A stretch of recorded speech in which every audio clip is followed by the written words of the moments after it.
మన అందరికీ తండ్రి అయిన దేవదేవునికి ఆయన కుమారుడైన ప్రభువైన యేసుక్రీస్తు ద్వారా వేలాది స్తుతులు స్తోత్రాలు చెల్లించుకుందాం.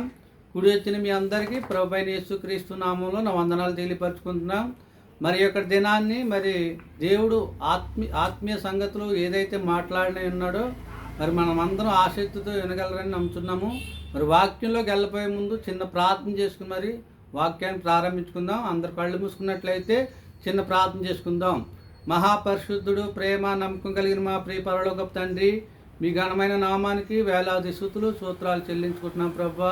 ఈ యొక్క మధ్యాహ్న సమయంలోనైనా నీ యొక్క పాద సన్నిధికి వచ్చాం ప్రభా. నీ యొక్క జ్ఞాన సంగతులు తెలుసుకోవాలని కూడి ఉన్నాం ప్రభా.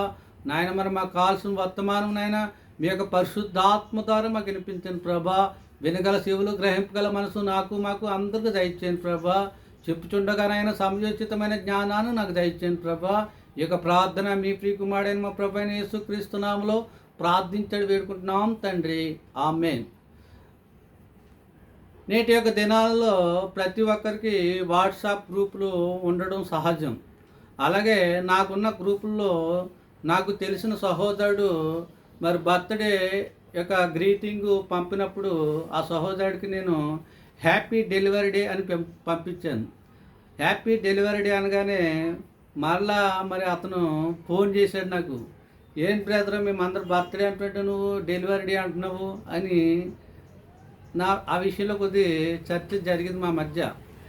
మరి ఎందుకు నేను హ్యాపీ డెలివరీ డే అని చెప్పానన్నది మరి అది వాక్యానుసారమా కాదన్నది వాక్యం ద్వారానే తెలుసుకుందాం. ఎందుకంటే నేటి సమాజంలో చాలామంది బర్త్డేలు చేసుకుంటున్నారు. మరి దాన్ని చేసుకోవద్దని నేను అంటలేదు, కానీ అది బర్త్డే అసలు ఎప్పుడు, మనిషి పుట్టుక ఎలా జరిగింది, ఎక్కడ జరిగింది, ఎలా జన్మించాడు అన్నది బైబిల్ ద్వారా తెలుసుకుందాం. ఎందుకంటే బైబిలే సత్యం చెప్పగలదు ఈ విషయంలో.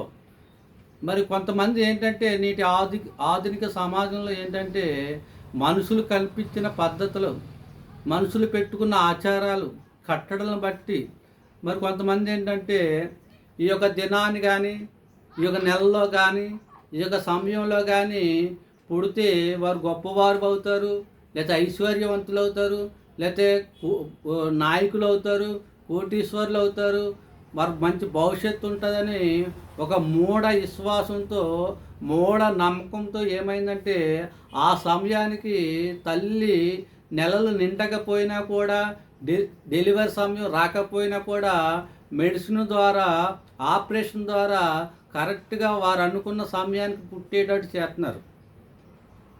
ఇది ఎంతవరకు వాస్తవం, ఇది ఎంతవరకు మరి కరెక్ట్ అన్నది మరి బైబిల్ ద్వారానే చర్చించుకుందాం.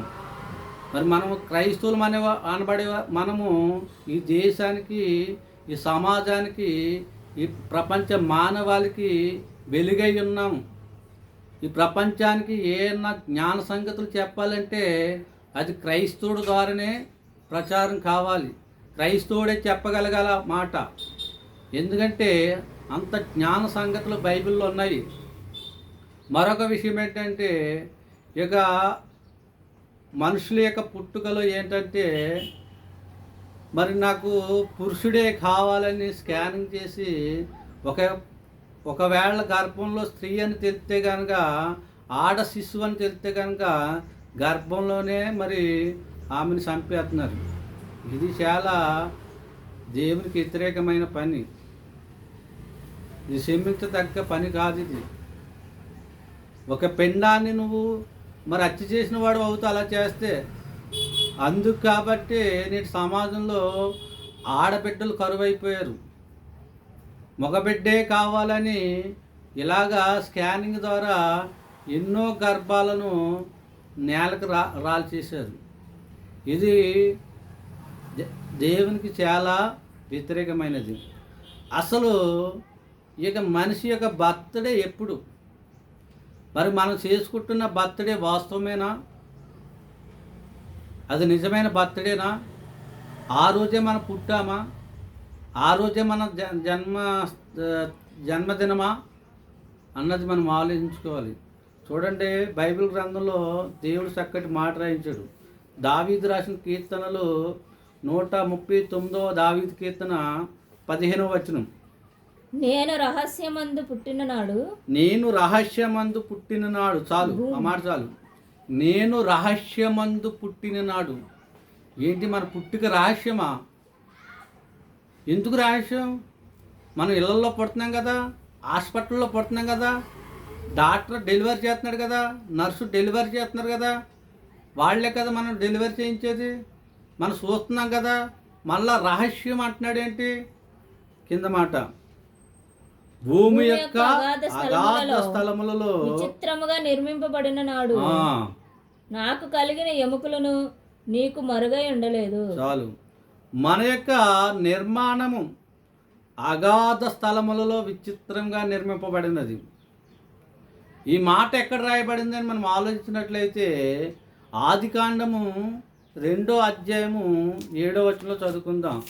ఈ మాట ఎవరిని ఉద్దేశించి దావీదు గారు పలికిన మాట అంటే చూడండి, ఆదికాండము 2వ అధ్యాయం. దేవుడైన యెహోవా నేల మట్టితో నరుని నిర్మించి వాని నాసిక రంధ్రములలో జీవవాయువును ఓదగా నరుడు జీవాత్మాయను. మనిషి యొక్క పుట్టిక, మనిషి యొక్క నిర్మాణము ఎలా జరిగిందన్న విషయాన్ని మరి దేవుడు దావీదు ద్వారా మనకి తెలియపరిచాడు. అందునిమిత్తమే రహస్యమందు పుట్టిన నాడని మాట చెప్పగలిగాడు. మన పుట్టుక రహస్యమే, మన జన్మదినము రహస్యమే. అది ఈ లోకంలో ఎవరు చెప్పలేనిది. ఒక్కసారి బైబిల్ చెప్పిన మాటకి మరో మారు మాట ఉండదు. అదేంటంటే మన పుట్టుక రహస్యం ఎలాగవుతుంది అని అనుకోవచ్చేమో, కానీ బైబిల్ అదే చెప్తున్నది. చూడండి, మరొక మాట రాయించాడు, 16వ వచనం, నేను పిండమునై ఉండగా నీ కన్నులు నన్ను చూచెను, నియమింపబడిన దినములలో ఒకటైన కాక మునుపే నా దినములన్నీయు నీ గ్రంథములో లిఖితములాయెను. చాలు. నియమింపబడిన దినములలో నేను పిండమునై ఉండగానే, అంటే తల్లి గర్భంలో పిండముగా ఉండగానే దేవుని కన్నులు చూసినాయి. ఎప్పుడైతే ఒక స్త్రీ పురుషుడు కలుసుకుంటారో ఆ కలయికలో మరి కోట్ల కణాలు రిలీజ్ అవుతాయి. ఆ కోట్ల కణాలలో ఈరోజు చెప్తున్న నేను కానీ, వింటున్న మీరు కానీ, చూస్తున్న మీరు కానీ అలాగా యుద్ధంలో గెలిచి తల్లి గర్భంలో పడ్డాం. మనం అలా తల్లి గర్భంలో ప్రవేశించాము. అలా ప్రవేశించినప్పుడు మన యొక్క అవయవ నిర్మాణము చాలా విచిత్రంగా జరిగిందంట, చాలా ఆశ్చర్యాన్ని కలిగించిందంట, చాలా భయాన్ని కలిగించిందంట. ఆ మాట ఎక్కడ రాయబడింది? చూడండి, 13వ వచనం, నా అంతరింద్రియములను నీవే కలగజేసితివి, నా తల్లి గర్భమందు నన్ను నిర్మించిన వాడవు నీవే. చాలు. ఇక్కడ మనిషి యొక్క నిర్మాణం ఎక్కడ జరిగిందంటే తల్లి గర్భంలో జరిగినది. ఆ తల్లి గర్భంలో నిర్మించిన వాడు ఎవడు? దేవుడే. మనందరికి తండ్రి అయిన దేవాతి దేవుడే. ఆయన హస్తములు మన యొక్క తల్లి గర్భంలో మన యొక్క నిర్మాణాన్ని చేసింది. 14వ మాట చదువుకుందాం, నీవు నన్ను కలుగ చేసిన విధమును చూడగా భయమును ఆశ్చర్యమును నాకు పుట్టుచున్నవి, అందును బట్టి నేను నీకు కృతజ్ఞతాస్తుతులు చెల్లించుచున్నాను. చాలు. ఇక్కడ నన్ను కలుగు చేసిన విధము చూడగా ఒక ఇంతకి భయానికి గురయ్యాడు దావీదు గారు, ఆశ్చర్యానికి గురయ్యాడు దావీదు గారు. అంటే మనిషి యొక్క నిర్మాణము భయాన్ని కలిగించేది, మనిషి యొక్క నిర్మాణము ఆశ్చర్యాన్ని కలిగించేది. ఎందుకంటే ఈ నిర్మాణము లోకంలో ఎవ్వరి వల్ల సాధ్యం కాదు. ఈ ఆధునిక ప్రపంచంలో మానవుడు చాలా తెలివి సంపాదించుకుని మొట్టమొదటిగా క్లోనింగ్ ద్వారా గొర్రె పిల్లను సృష్టించాడు. ఆ సృష్టించినప్పుడు మరికొన్ని జంతువులను సృష్టించాడు. వాడు మానవుడికి ఒక ఆలోచన వచ్చింది, మనం ఈ చేయగలుగుతున్నాం కదా, అలాగే మనిషి యొక్క నిర్మాణం కూడా చేద్దామని మరి మనిషి నిర్మాణంపై ఎన్నో వేల కోట్లు హెచ్చించి ఎంతో సమయాన్ని హెచ్చించి మరి నిర్మాణం చేయడం జరిగింది. చివరికి వచ్చిన ఫలితం ఏంటంటే అన్ని కోట్లు హెచ్చించి అంత సమయాన్ని కేటాయించి అంతమంది శాస్త్రవేత్తలు తమ జ్ఞానాన్ని ఉపయోగించి వారు చివరికి చేసింది ఏంటంటే ఒక మాంసం ముద్ద. వారు చివరికి చేసింది ఏంటి? ఒక మాంసం ముద్ద. దేవుడు ఆనాడే ఛాలెంజ్ చేశాడు. చూడండి ఆ మాట ఎక్కడ రాయబడిందో. ప్రసంగి గ్రంథము 11వ అధ్యాయము. అందరు బైబిల్ చూసినట్లయితే ప్రసంగి గ్రంథము 11వ అధ్యాయము. చూలాలి గర్భమందు ఎముకలు ఏ రీతిగా ఎదుగునది నీకు తెలియదు. చాలు. ఏ రీతిగా ఎదిగినది నీకు తెలియదు. సోలాలి గర్భమందు ఎముకలు అంటే మన శరీరం లోనున్న ఎముకలు ఉన్నా చూడు, ఆ ఎముకలు ఏ రీతిగా ఎదుగుతాయో ఓ మనిషి నీకు తెలియదు. నువ్వు దాన్ని కనుకొనలేవు, దాన్ని కనిపెట్టలేవు. దేవుడు ఒక్కసారి రాయించడంటే అది వాస్తవం అవుతుంది. అవునంటే అవును, కాదంటే కాదవునట్టు అంట దేవుడి మాట. సోలాలి గర్భమందు ఎముకలు ఏ రీతిగా ఎదుగునో నీకు తెలియదు. ఒకవేళ నువ్వు నిర్మాణం చేయాలని నువ్వు తలపెట్టినా కూడా నీ వల్ల కాదని దేవుడు డిక్లేర్ చేసేసాడు. ఇక మనిషి లాస్ట్కి ఏమైపోయాడంటే రోబోలు చేసుకోవాల్సిన పరిస్థితి వచ్చింది. చూడండి, ఇప్పుడు రోబోలు వచ్చేసినాయి. ఫ్యూచర్లక రోబోలు ఎక్కువైపోతాయి. మానవ సృష్టి అది. దేవుడిచ్చిన జ్ఞానాన్ని బట్టి వాళ్ళు ఏం చేశారంటే దేవుడు కలగజేసిన ప్రకృతిలో ఏంటంటే ఆ ప్రకృతిలో నుంచి మరలా రోబోలను సృష్టించేంత జ్ఞానాన్ని నేటి మానవుడు సంపాదించుకున్నాడు. మరొక మాట చదువుకుంటాం చూడండి. కీర్తనల గ్రంథము 127 దావీదు కీర్తన 1వ వచనం. యెహోవా ఇల్లు కట్టించిన ఎడల దాని కట్టువాడి ప్రయాసము వ్యర్థమే. యెహోవా ఇల్లు కట్టించిన ఎడల ఏంటి ఆ ఇల్లు?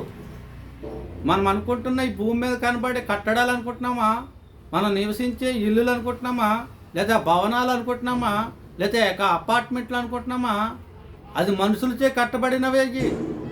అవి మనం కట్టుకున్న కట్టడాలు అయ్యి. కానీ యెహోవా ఇల్లు కట్టించిన కట్టుబాటు ప్రయాసం అర్థమంటే ఆ ఇల్లు మనమే. ఆ ఇల్లు నువ్వు నేనే. ఈ ఇల్లుని ఎవరూ కట్టలేరు. ఈ నిర్మాణం ఎవరి వల్ల కాదు. ఎంత టెక్నాలజీ ఉందంటే చూడండి, మనలో ఉన్న ఉష్ణోగ్రత 102 డిగ్రీలు దాటిందంటే హాస్పిటల్ పరిగెట్టాలి. తక్కువైనా ప్రమాదమే, ఎక్కువైనా ప్రమాదమే. అలా ఎన్ని సంవత్సరాలు జీవితావో అన్ని సంవత్సరాలు ఆ ఉష్ణోగ్రత అలాగే ఉంటుంది. మరి ఆ గుండెకాయ అలాగే కొట్టుకుంటూ ఉంటుంది. ఆ లివర్లు కానీ ఆ కిడ్నీలు కానీ అలాగే పనిచేస్తూ ఉంటాయి. చూడండి ఎంత విచిత్రంగా ఉంటుంది మనిషి యొక్క నిర్మాణము, ఎంత అద్భుతం ఉంటుందో గమనించామా మనం? మరి ఇన్ని సంవత్సరాలు నిన్ను నడిపిస్తున్నాను కదా, ఒక 5 నిమిషాలు నాకు రెస్ట్ అని పొరపాటున మన గుండెకే మనల్ని అడిగిందనుకోండి, మన పరిస్థితి ఏమైపోవాలి? వెంటనే వల్లగాడికి తీసిపోతాను నేను. అంతటి చక్కటి నిర్మాణం దేవుడు నిర్మాణం చేశాడు నిన్ను నన్ను. ఆ నిర్మాణం ఎక్కడ జరిగిందంటే సోలాలి గర్భంలో జరిగినది. సోలాలి గర్భంలో జరిగినది. అది ఒక పరమాణువుగా ప్రవేశించాము. అలాగా ఆదాము నుండి ప్రతి జాతి మనుషులు భూమి మీద పుట్టుకొస్తున్నారు. ఆ మాట ఎక్కడ రాయబడింది? అపోస్తుల కార్యాలు 17వ అధ్యాయం 26వ వచనం. అపోస్తుల కార్యాలు 17వ అధ్యాయం 26వ వచనం. యావత్తు భూమి మీద కాపురు ముండుటకు ఆయన ఒకరి నుండి ప్రతి జాతి మనుషులను సృష్టించాను. చాలు. యావత్తు భూమి మీద, ఇక ఆరిన నేల మీద ఆదాము మొదలుకొని నేటి వరకు రాబోయే తరాల వరకు ఎంతమంది అయితే పుట్టుకొస్తూ ఉంటారో ఆ పుట్టుకొచ్చే ప్రతి మనిషి కూడా ఆదాము నుండే వస్తున్నారు. జీవము గల ప్రతి వానికి తల్లి ఎవరు? అవ్వ. ఇక ఆదాము నిర్మాణం మనం ఆలోచించినట్లయితే దావీదు గారికి తెలియపరిచాడు దేవుడు. చాలా విచిత్రాన్ని, చాలా భయాన్ని కలిగించినది. ఏంటి ఆ కట్టడం, ఏంటి ఆ నిర్మాణం? ఇది మనుషుల వల్ల అయ్యే సాధ్యం కాదు. ఇది ఒక చిన్న పరమాణువుగా ప్రవేశించాము మన తల్లి గర్భంలో. నెలలు నిండే కొలది చిన్న చిన్న చేతులు, చిన్న చిన్న కాళ్ళు, చిన్న చిన్న ముక్కు, చిన్న చిన్న చెవులు, చిన్న చిన్న నోరు, ఇలా ప్రతి అవయవం గురించి నియమింపబడిన దినములలో ఒకటైనను కాకమునిపే నా దినములన్నీ ఆయన గ్రంథంలో లిఖితమైనవి. నీకు చిన్న చిన్న కళ్ళు ఇచ్చినప్పుడు ఆ కళ్ళు నా వాక్యాన్నే చదవాలి, నా ఆశ్చర్య కార్యాలనే చూడాలని ఆయన కళ్ళు గురించి రాసుకున్నాడు. కానీ నీ కళ్ళు ఎవరు చూస్తున్నాయి? ఇప్పుడు ఎటువంటి చూపులు చూపుతున్నావు? ఇప్పుడు నువ్వు మోహపు చూపులు, దొంగ చూపులు, మోసకరమైన చూపులు, విషపు చూపులు, ఇవన్నీ దేవుని వల్ల కలిగిన కావు. నీ కళ్ళు గురించి ఆయన రాసుకున్నాడు, నా పనుల మీద ఉండాలని. అలాగే చిన్న నోరు ఇచ్చినప్పుడు ఆ నోరు గురించి కూడా రాసుకున్నాడు. నా మాటలే పలకాలి, నా పాటలే పాడాలి, నా వాక్యాన్నే బోధించాలి, నా సంగతులనే తెలియపరచాలని ఆ యొక్క నోరు గురించి రాసుకుంటే నువ్వు ఆ నోటి ద్వారా వ్యర్థమైన మాటలు, అనరాని మాటలు, భయంకరమైన మాటలు, దూషణలు, బూతులు, పనికిమాలిన పాటలు, ఇలాగా ఆ నోరుని అపవిత్రం చేసుకుంటున్నాం మనం. అలాగే మన చేతులు ఆయన పనుల మీద ఉండాలని రాసుకున్నాడు. కానీ మన చేతులు ఎక్కడెక్కడో తాగుతున్నాయి, ఎక్కడెక్కడో ముట్టుకుంటున్నాం, ఏవో వస్తువులు తెచ్చేస్తున్నాం చేతులతోనూ. అలాగే మన కాళ్ళ విషయంలో కూడా అలాగే రాసుకున్నాడు. ఎటువైపు వెళ్తున్నాయి మన కాళ్ళు, ఎటువైపు పరిగెడుతున్నాయి, నీ అడుగులు ఎటువైపు వెళ్తున్నాయి మనం ఆలోచించుకోవాలి. అలా ప్రతి అవయవము గురించి ప్రతి దినదినము ఆయన గ్రంథంలో రాసుకున్నాడు. మనం పుట్టింది మన కొరకు కాదు, ఆయన కొరకే మనం పుట్టాము. ఆయన సంకల్పాన్ని నెరవేర్చడానికి, ఆయన చిత్తాన్ని నెరవేర్చడానికి మనం కొంతకాలం భూమి మీదకి వచ్చాము తల్లి గర్భం ద్వారా. ఆ విషయాన్ని మనం తెలుసుకోవాలి. మరి యొక్క నిర్మాణం ఎప్పుడు జరిగింది, ఆ పుట్టుక ఎప్పుడు జరిగినది అని మనం ఆలోచించినట్లయితే ఈ యొక్క ఆదాము నుండి యావత్తు భూమి మీద కాపురం ఉండుటకు ప్రతి జాతి మనుషులను సృష్టించాడు. చూడండి, ఈ సందర్భం మీకు అర్థం కావాలంటే చదవంశం లేదు, మీరు చదువుకోండి. వాక్యం చెప్తున్నాను. హెబ్రీలు రాసిన పత్రిక 7వ అధ్యాయం 10వ వచనం నుంచి కొన్ని మాటలు చదువుకుంటే అక్కడ మెల్కీషెదెకు గురించి చెప్పబడుతుంటుంది. అక్కడ సందర్భం ఏంటంటే దశమ భాగం ఇవ్వాల్సి ఉంటుంది. కానీ లేవి కడుపులోనే ఆనాటికే మరి గర్భంలో, లేవి గర్భంలో ఉన్నట్టుగా మనం చూస్తున్నాం. ఆవిడ తర్వాత పుట్టినాక అంటాడు, నేను మా తాత గర్భంలో ఉన్నప్పుడే నేను కట్టేశానని అంటాడు. చాలా విచిత్రం అనిపిస్తుంది ఆలోచిస్తే. చూడండి, మీరు ఆలోచన చేయండి. మనం అందరం ఎప్పుడో పుట్టేశాము. ఫర్ ఎగ్జాంపుల్, నాకు ఇప్పుడు 55 సంవత్సరాలు. 57 సంవత్సరాల కిందట నేను ఎక్కడున్నానంటే నా తండ్రి గర్భంలో ఉన్నాను నేను. అలాగే నా తండ్రి గారు, నేను మా తాత కడుపులో ఉన్నాము. అలాగే నేను, మా తండ్రి గారు, మా తాతగారు, వాళ్ళ తాతగారు కడుపులో ఉన్నాం. అలాగ క్రమం చెప్పున ఒకసారి మనం అందరం వెనక్కి వెళ్ళిపోతే మనకు చివరి దొరికేది ఎవరు? ఆదాము దొరుకుతాడు. అలాగ ఆదాము నుంచే మనం అందరం పుట్టుకొచ్చాము. ఇది సర్వసత్యం. ఇది మనం గ్రహించుకోవాలి, గమనించుకోవాలి. మరి ఇంతకీ మన పుట్టుక ఎప్పుడు జరిగింది, మన పుట్టుక ఎప్పుడు జరిగింది, ఎలా జరిగింది, ఎక్కడ జరిగింది అన్నది మనం ఆలోచించుకోవాలి. చూడండి, అది ఎక్కడ జరిగింది అన్నది తెలియపరుస్తున్నాడు దేవుడు. జాగ్రత్తగా ఆలోచించాలి. యోబు గ్రంథము, అందరు బైబిల్ తీసినట్లయితే యోబు గ్రంథము 10వ అధ్యాయము 8వ వచనం చదవండి ఒకసారి. నీ హస్తములు నాకు అవయవ నిర్మాణం చేసి నన్ను రూపించి ఉన్నవి, నీవు నన్ను చాలు. నీ హస్తములు నాకు అవయవ నిర్మాణం చేసినవి.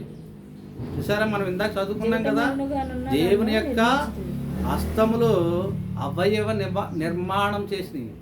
కింద మాట్లాడుతున్నాడు, జిగట మన్నుగానున్న నన్ను నీవు నిర్మించితివి, ఆ సంగతి ఆ సంగతి జ్ఞాపకం చేసుకునము. నీవు నన్ను మరలా మన్నుగా నీవు చేయుదువా? నన్ను మరలా మన్నుగా చేయదు. ఒకడు పాలు పోసినట్లు నీవు నన్ను పోషితివి, జున్నుగడ్డ బేరబెట్టినట్లు నీవు నన్ను బేరబెట్టితివి. చర్మముతోను మాంసముతోను నీవు నన్ను కప్పితివి, ఎముకలతోను నరములతోను నన్ను సంధించితివి. జీవమును అనుగ్రహించి నా ఎడల కృప చూపించు. చాలు. చూసారా మన యొక్క నిర్మాణం ఎలా జరిగిందంటే తల్లి గర్భంలో చిన్న పరిమాణంగా ప్రవేశించాం. అలా పరిమాణంగా ప్రవేశించినప్పుడు మరి జిగట మన్నుగా ఉన్న మనల్ని మరి మాంసంతోనూ నరములతోనూ ఒకడు పాలు జున్నుగడ్డ బేరబెట్టినట్టు అలా బేరబెట్టాడు మనల్ని. చర్మంతోనూ మాంసంతోనూ మనల్ని కప్పాడు, నరములతోనూ మనల్ని కప్పాడు. ఇక నిర్మాణం గురించి ఆలోచించినట్లయితే చాలా అద్భుతం ఉంటుంది. అయితే ఇక్కడ మరి ఆ యొక్క నిర్మాణం ఎక్కడ జరిగింది, మన తల్లి గర్భంలో ఎప్పుడు ప్రవేశించాము అన్నది చూడండి. గలతీ రాసిన పత్రిక, అందరు బైబిల్ తీసినట్లయితే గలతీలు రాసిన పత్రిక 1వ అధ్యాయము 15వ వచనం. అయినను తల్లి గర్భమునందు పడినది మొదలుకొని నన్ను ప్రత్యేకపరిచి. చాలు, నన్ను ప్రత్యేకపరిచి. ఇక్కడ చదువుకున్నాం కదా, తల్లి గర్భమునందు పడిన మొదలుకొని. ఎప్పుడు పడ్డావు నీకు తెలుసా? అది నిజమైన బర్త్డే, అది నిజమైన మనిషి యొక్క పుట్టిక. ఆ పుట్టిక ఈ ప్రపంచంలో ఎవ్వరు చెప్పలేరు. అందుకే రహస్యమందు పుట్టిన నాడు అన్నాడు. తల్లి గర్భంలో ఎప్పుడు పడతాం? ఒక పురుషుడు ఒక స్త్రీ కలుసుకుంటారు చూడండి, ఆ సమయంలోనే పుడతాం. అది ఎవరు చెప్పలేరు. ఈవెన్ తల్లి కూడా చెప్పలేరు, తండ్రి కూడా చెప్పలేడు. అది నిజమైన పుట్టిక. ఆ పుట్టిక దేవుని చేతుల్లోనే ఉన్నది. చూడండి, మరొక మాట చదువుకుందాం. కీర్తనల గ్రంథము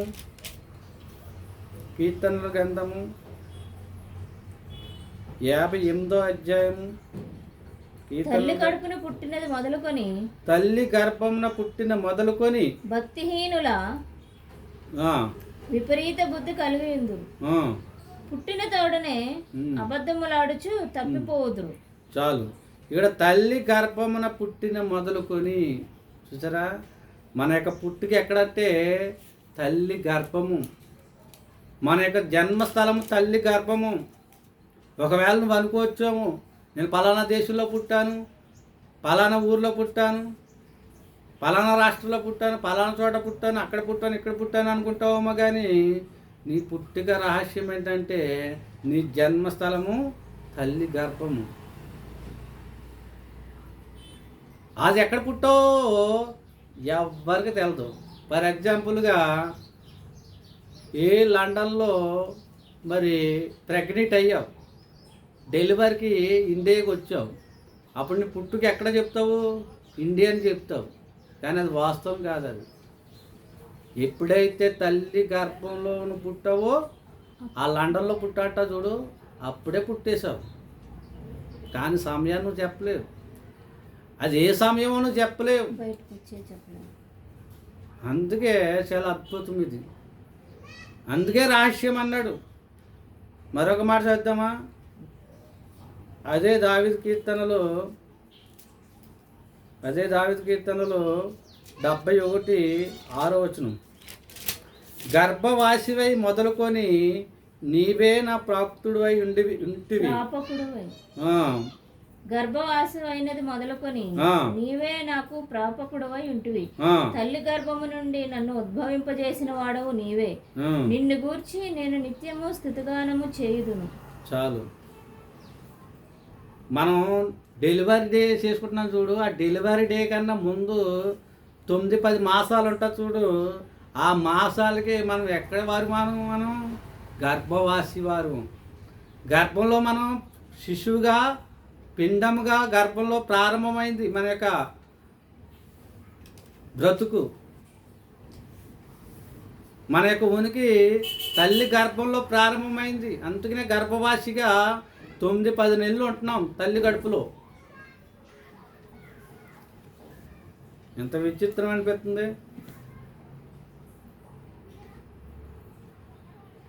అందుకే మనిషి యొక్క పుట్టిక రహస్యం అన్నాడు. మరి అలాగంటే మేము బర్త్డేలు చేసుకోవద్దా అంటాము. చేసుకోవద్దని నేను అంటలేదు, చేసుకోండి కంపల్సరిగా. కానీ ఆ బర్త్డేని డెలివరీ డేగా చేయండి. ఆ బర్త్డేని డెలివరీ డేగా చేస్తే దేవుని యొక్క జ్ఞానాన్ని ప్రకటించిన వారం అవుతాం. దేవుని యొక్క జ్ఞానాన్ని ఈ సమాజానికి, ఈ లోకానికి పరిచయం చేసిన వాళ్ళం అవుతాం. ఇది సత్యం, ఇది యథార్థం, ఇది దేవుడు చెప్పిన సంగతి. ఇది డెలివరీ డే అంటే తప్పేముంది దాంట్లో? అది వాస్తవమే కదా. ఒక డాక్టర్ని అడుగు, నువ్వు కావాలంటే చెప్తాడు. ఆ డాక్టర్ కూడా మొట్టమొదటిగా హాస్పిటల్లో జన్మించినప్పుడు డాక్టర్ కూడా ఇచ్చేది డెలివరీ డే సర్టిఫికేట్ ఇస్తాడు, బర్త్డే సర్టిఫికేట్ ఇవ్వడు. కానీ సమాజంలో జీవిస్తున్నాం కాబట్టి, సంఘంలో బ్రతుకుతున్నాం కాబట్టి, సమాజానికి గుర్తింపు రావాలి కాబట్టి అది ఎంఆర్ఓ దగ్గరికి వెళ్ళి బర్త్ సర్టిఫికేట్కి వస్తుంది. అది లోక జ్ఞానం, అది భౌతికమైన జ్ఞానం. అది కానీ క్రైస్తవుడమైన నీవు నేను, దేవుని జ్ఞానంతో నింపబడిన నీవు నేను దానిని డెలివరీ డేగానే భావించుకోవాలి, డెలివరీ డేగానే గుర్తించాలి. బైబిల్ అదే చెప్తున్నది, అదే వాస్తవము. చూడండి, మన పితరులు ఎవరైనా బర్త్డేలు చేసుకున్నారా? మొదటి శతాబ్ద క్రైస్తవులు ఎవరైనా బర్త్డేలు చేసుకున్నారా? బైబిల్లో ఒక బర్త్డే ఒక మరణాన్ని కోరింది. హేరోదు రాజు ఆయన బర్త్డేకి ఒక స్త్రీ నాట్యం చేసినప్పుడు ఆ నాట్యానికి మెచ్చుకొని నీకే కానుక కావాలన్నప్పుడు యాహాను తలను కోరింది. బైబిల్లో నాకు తెలిసిన వరకు అదొక్కడే బర్త్డే జరిగినట్టు అనుకుంటా.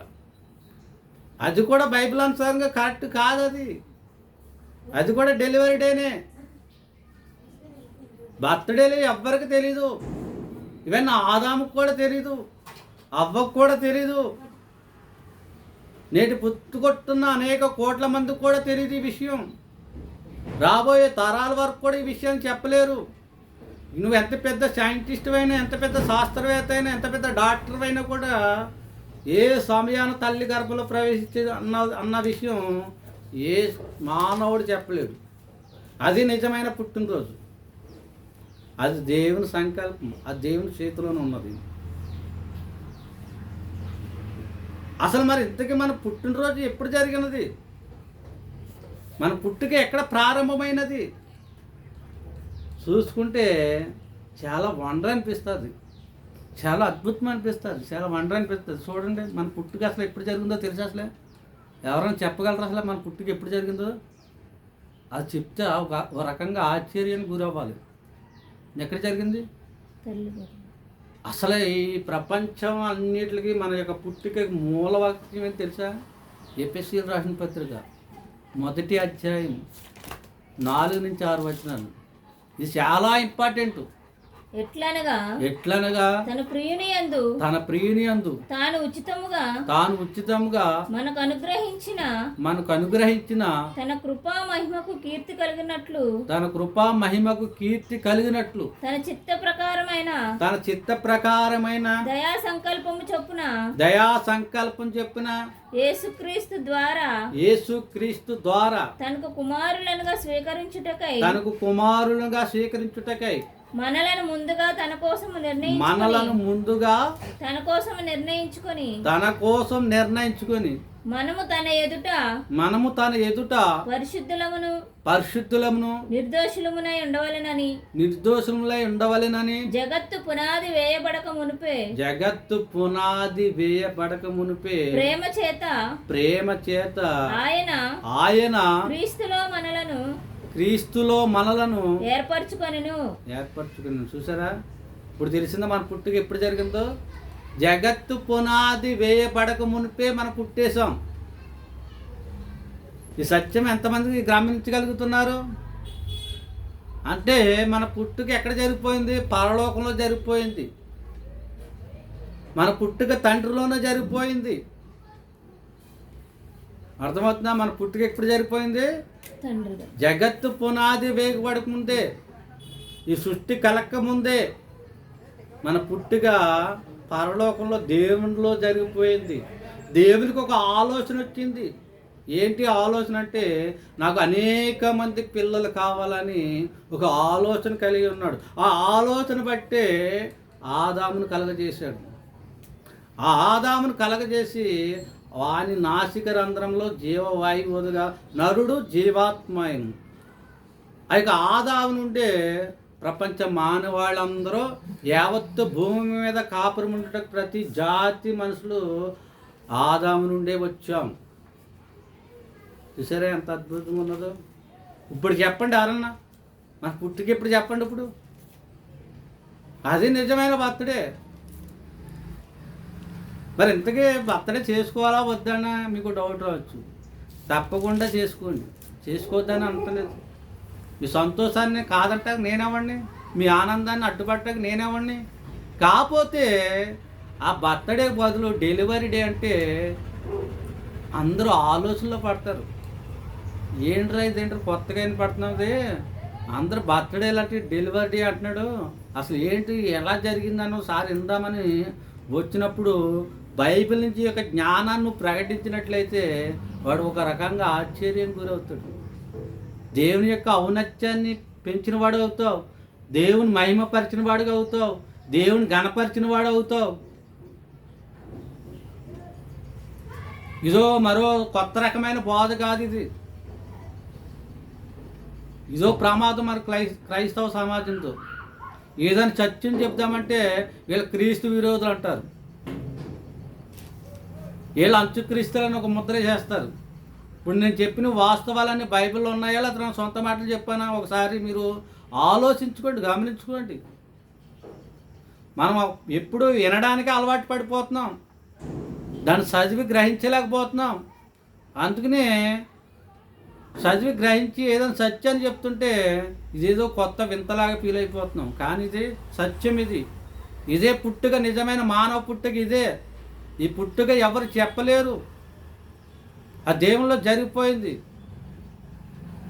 అయితే నువ్వు నేను దాన్ని డెలివరీ డేగా ప్రకటించుకున్నట్లయితే దేవుని చాలా మహిమపరిచిన వారం అవుతాం. ఎందుకంటే మనం లోకానికి వెలుగై ఉన్నాం, లోకానికి ఉప్పై ఉన్నాం.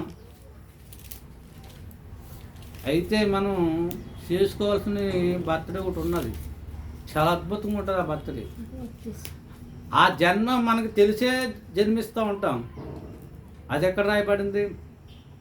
ఒకడు క్రొత్తగా జన్మిస్తేనే కానీ దేవుని రాజ్యంలో ప్రవేశింపలేడు. చూద్దామా మాట ఎక్కడ ఉన్నదో? యోహాను రాసిన సువార్త, అందరు బైబిల్ తెరవండి. యోహాను రాసిన సువార్త 3వ అధ్యాయము 3. అందుకు యేసు అతనితో ఒకడు క్రొత్తగా జన్మిస్తేనే గాని అతడు దేవుని రాజ్యమును చూడలేడని నీతో నిశ్చయముగా చెప్పుచున్నాను నేను. అందుకు నికోదేము, చాలు ఒకడు క్రొత్తగా జన్మిస్తేనే గాని, ఆ క్రొత్తగా జన్మ మన చేతుల్లో ఉన్నది. ఆ జన్మ ఎప్పుడో నువ్వు చెప్పగలవు. అది ఏ కాలంలో పుట్టావో, ఏ కాలంలో నువ్వు జన్మించావో, ఏ సమయము, ఏ రోజు, ఏ గడియ, అది నీ చేతుల్లో ఉన్నది. ఎందుకంటే అది నువ్వు వివేచ జ్ఞానం వచ్చినప్పుడు నువ్వు క్రీస్తు కొరకు పశ్చాత్తాపడి మారు మనసు పొంది నీటి ద్వారా బాప్తీసం తీసుకుంటావు చూడు, అది క్రీస్తులో జన్మించడం. అది నీ చేతుల్లో ఉన్నది. ఓ రంగా చెప్పుకుంటే బర్త్డేలు కన్నా క్రీస్తులో జన్మించిన డేలు చెప్పుకుంటే ఇంకా మంచిది కదా. ఇక దేవుని మహిమపరిచిన వారం అవుతాం కదా, దేవుని గణపరిచిన వారం అవుతాం కదా, ఇది దేవుని సంతోషమే కదా. ఒకసారి ఆలోచించండి, ఇది ఎంతవరకు కరెక్ట్ అన్నది ఆలోచించండి. 5వ వచనం చదవండి. 5వ వచనం అదే అధ్యాయం. ఏసిట్లనెను ఒకడు నీటి మూలముగాను ఆత్మ మూలముగాను జన్మించితేనే గాని దేవుని రాజ్యంలో ప్రవేశింపలేడని నీతో నిశ్చయముగా చెప్తున్నాను. చూసారా, ఒకడు నీటి మూలంగాను ఆత్మ మూలంగాను జన్మిస్తేనే కానీ దేవుని రాజ్యంలో ప్రవేశించలేదు. ఇక్కడ కొంతమంది డౌట్ రావచ్చు, నాకు 30 సంవత్సరాలు వచ్చేసినాయి, 60 సంవత్సరాలు వచ్చేసినాయి, ముసలోడిని అయిపోయాను, ఇప్పుడు మరలా నేను ఎలా జన్మిస్తాను అనో డౌట్ రావచ్చు. ఆ కాలంలో నికోదేముకి అదే డౌట్ వచ్చింది. చూడండి, అది ఎక్కడ రాయబడింది, 4వ వచనం. అందుకు నికోదేము ముసలివాడైన మనుషుడు ఎలాగు జన్మింపగలడు రెండవ మారు తల్లి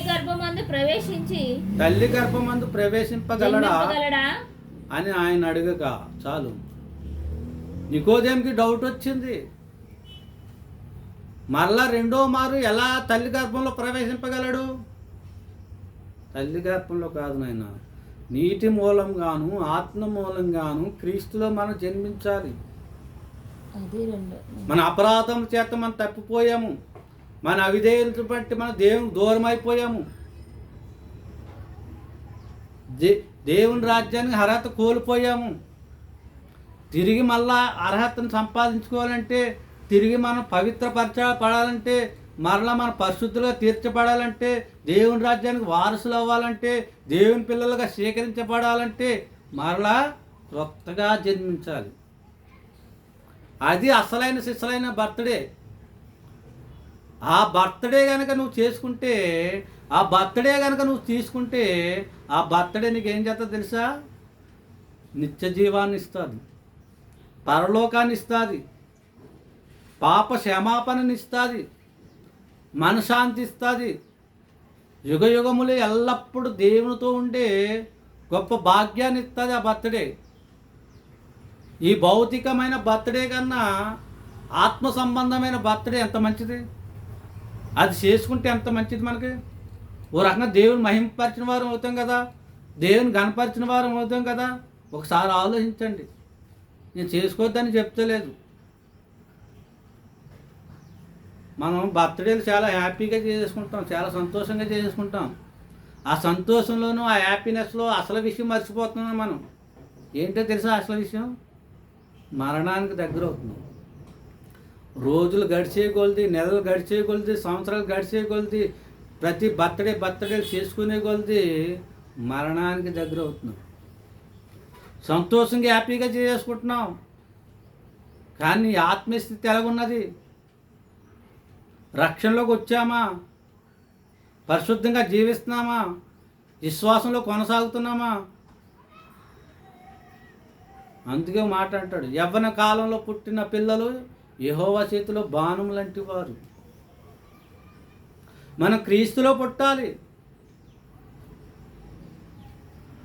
ఈ పుట్టుక మన చేతిలో ఉన్నది. ఈ భౌతికమైన ఈ శరీర పుట్టుక మన చేతిలో లేదు, అది దేవుని చేతిలో ఉన్నది. కానీ తిరిగి క్రొత్తగా జన్మించే అవకాశం నా చేతుల్లో ఉన్నది. అది ఏ సంవత్సరంలో తీసుకున్నావో తెలుస్తుంది, చెప్పగలము. ఏ నెలలో తీసుకున్నావో చెప్పగలము. ఏ రోజున తీసుకున్నా చెప్పగలము. ఏ సమయంలో తీసుకున్నది చెప్పగలము. ఆ బర్త్డే అయితే మన చేతిలో ఉన్నది. కానీ ఇక భౌతిక సంబంధమైన ఈ శరీర సంబంధమైన పుట్టుక మాత్రం మన చేతుల్లో లేదు. చివరిగా నేను చెప్పదలుచుకున్నది ఏంటంటే, మీరు బర్త్డేలు చేసుకోవద్దని నేను అంటలేదు, కానీ ఆ బర్త్డేకి బదులు డెలివరీ డేగా ప్రకటిస్తే కనుక దేవుని మహిమను పరచిన వారు మొత్తం, దేవుని గణపరిచిన వారు మొత్తం. కాబట్టి ఈ మాటలు వింటున్న ప్రతి ఒక్కరికి ప్రభువైన యేసుక్రీస్తు నామములో వందనాలు చెల్లిస్తూ ఈ మాటలు ముగిస్తున్న అందరికీ గాడ్ బ్లెస్ యూ.